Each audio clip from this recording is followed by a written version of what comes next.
أفضل ما حققه اللاعبين، وحقق كرتين ذهبيتين متتاليتين، وهو دخل التاريخ، خاصة أنه من الأبطال الشباب.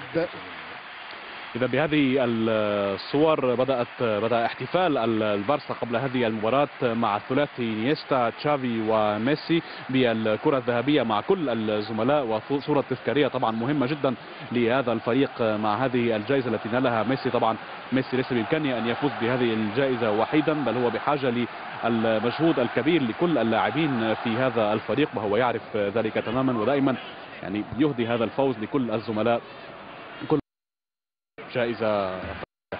إذا قاسيا في الملعب على بيتيس في هذه الكرة، في هذا الهدف الثالث لميسي والثالث للبارسا.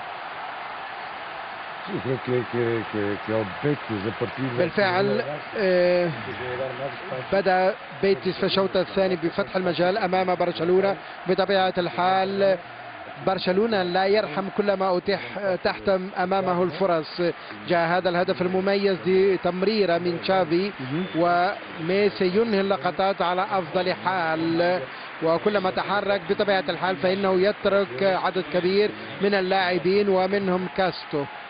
مشاهد هذه المراوغة السريعة باولو قبل أن يسدد، يقوم بمراوغة يعني ليس بإمكانه أن نراها إلا بالإعادة البطيئة. نعم، يتخلص من الحارس بسهولة، خاصة بحركة من جسمه، ويترك الحارس طريح الأرض. نشاهد هنا الهدف الثاني، وكاستو أوقف الكرة في الوهلة الأولى، ولكن من جديد صمم ميسي وحقق هذا الهدف. كان نوعا ما محظوظ، خاصة أن الكرة عادت له وعرف كيف ينهي اللقطة بشكل استعراضي.